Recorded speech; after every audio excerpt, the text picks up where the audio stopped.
मंडळी नमस्कार. आज ना शनिवार आहे. ऑफिसमध्ये आलो, पाहिलं तर सगळीकडे बऱ्यापैकी शांतता होती. पण अचानक 2-3 बातम्या एका पाठोपाठ एक आल्या. आता सहकारी आवेश आहे माझ्यासोबत, त्याच्याकडनं आपण पहिल्या 2 अतिशय महत्वाच्या बातम्या ऐकूयात. आवेश, आज एक अशी बातमी आहे की भारताच्या जे 2 बोटी अडकलेली आहेत त्या पुन्हा जे होमूरचं जे हे होतं तिथून आखाती तिथून आता आज संध्याकाळपर्यंत निघणार आहेत आणि ते सकाळी मुंबई पोर्टवर येण्याची शक्यता आहे.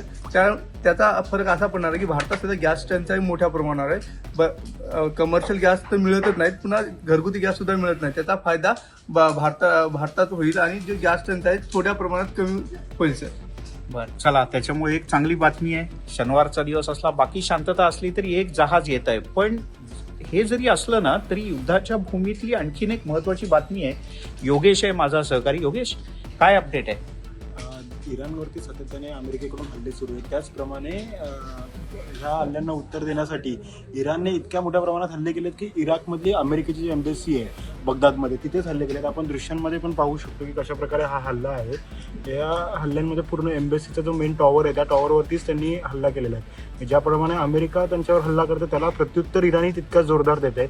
इराणची रणनीती मोझॅक सिस्टीम ही रणनीती कुठेतरी यशस्वी होताना आपल्याला दिसून येते याप्रमाणे. त्यामुळे आतापर्यंत असं म्हटलं जात होतं की अमेरिका आणि इस्रायलच या सगळ्या युद्धामध्ये इराकवर भारी पडतायत. पण मंडळी असं नाहीये. या व्यतिरिक्त इराकनं सुद्धा काही वेळेला काही ठिकाणी इस्रायलवर आणि अमेरिकेच्या काही ठिकाणांवर असे हल्ले केलेले आहेत की अमेरिकेला सुद्धा तोंडात बोटं घालण्याची वेळ आली आहे. यासह आणखीन काही महत्त्वाच्या बातम्या आहेत. तेव्हा संध्याकाळी पुन्हा एकदा सविस्तर भेटूयात. पाहत राहा NDTV मराठी.